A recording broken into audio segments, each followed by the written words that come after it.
Habíamos visto que el signo de la derivada, es decir, de la pendiente de la recta tangente, determinaba la monotonía de la función, de manera que si la pendiente, es decir, si la derivada era positiva, la función era creciente, y si la derivada era negativa, es decir, la pendiente de la recta tangente era negativa, la función era decreciente. Nos quedaba ver qué pasaba cuando la derivada valía cero, es decir, cuando la pendiente de la recta tangente es cero. Geométricamente, cuando ocurre eso es porque la recta tangente es horizontal.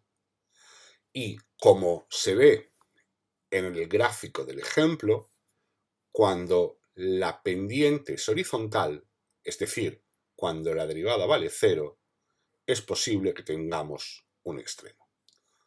Sin embargo, hay que tener cuidado con esto. Fijaos, esta es la representación gráfica de la función x cubo. Su derivada es 3x cuadrado y en 0 vale 0.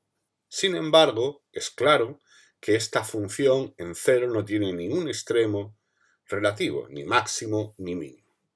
Así es que no basta para que haya un extremo con que la derivada en el punto valga 0, sino que hace falta algo más. Vamos a ver detenidamente cómo determinar qué puntos de los que anulan la derivada son extremos y qué puntos no.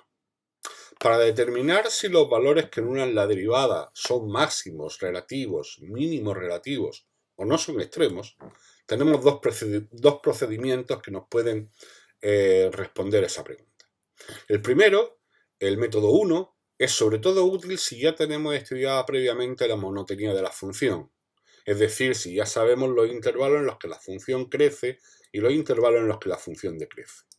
En ese caso, si alrededor de uno de esos puntos que anulan la derivada, la función pasa de ser creciente a ser decreciente, obviamente tendremos un máximo relativo, y si por contra la función pasa de ser decreciente a ser creciente, obviamente tendremos un mínimo relativo.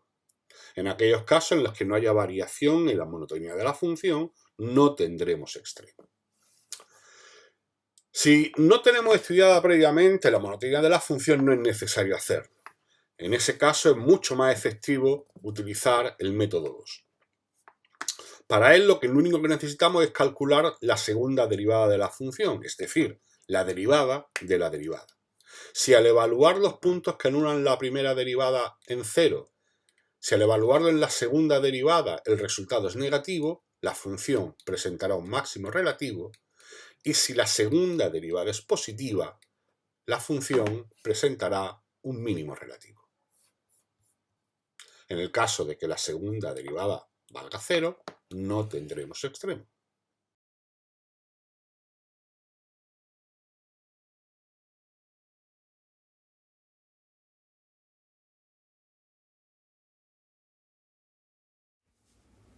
Bien, antes de empezar, aclarar un concepto. Si bien hemos dicho que n, la variable, es el número de tiendas, obviamente el número de tiendas es una variable discreta, es decir, hay 3, 4, 5, 6, 7, no puede haber 2,35 tiendas. Sin embargo, para este problema y para todos los problemas de optimización, aceptaremos como herramienta de trabajo que la variable puede tomar cualquier número real, de manera que podemos aplicarle todo lo que hemos visto de funciones. Bien, aclarado eso, si yo quiero determinar el máximo, pues lo que hago es derivo la función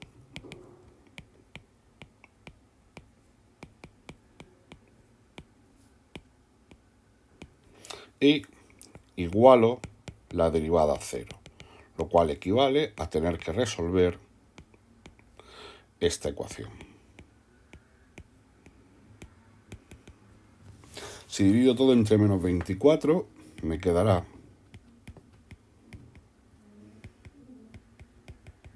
y resolviendo la ecuación,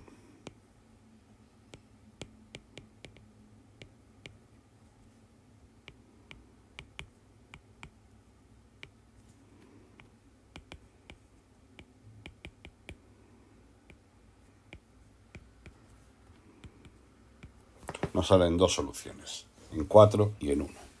Para determinar cuál de estos es máximo, cuál es mínimo, o si lo son algunos, si no lo es ninguno de los dos, lo que hago es calcular la segunda derivada. Es decir, calculo la derivada de la derivada, es decir, la derivada de esa función, lo cual me quedará menos 48n más 120. Y ahora evalúo cada uno de los valores que anulan la primera derivada en la segunda. Así pues, calculo la segunda derivada en 1 y calculo el valor de la segunda derivada en 4. En 1 me quedará menos 48 más 120 es 72. Y en 4 me quedará menos 192 más 120 menos 72. Es decir, en 1 es positivo, en 4 es negativo. Como me están pidiendo el máximo de la función, el máximo de la función se alcanza cuando la segunda derivada es negativa. Por lo tanto, en 4 tendremos un máximo y, por lo tanto, el número de tiendas que debe tener funcionando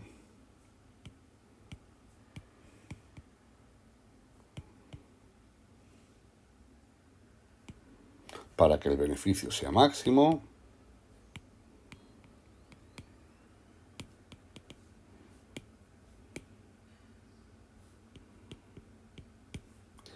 tiene que ser 4. Bien, el segundo apartado nos pide el valor de dicho beneficio. Claro, pues el valor de dicho beneficio será el valor de la función cuando n vale 4. Y eso nos quedará 4 por 4, 16, 64 menos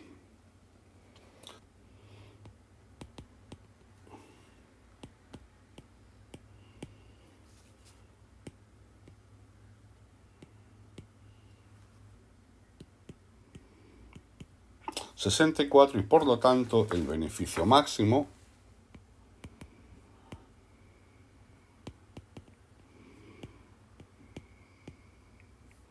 será de 64.000 euros, dado que BN venía dado en miles de euros.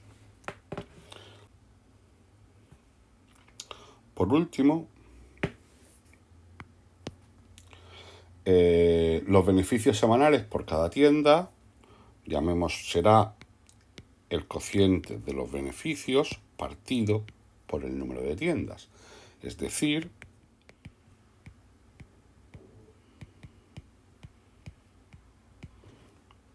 esa expresión es la que nos da los beneficios por cada tienda.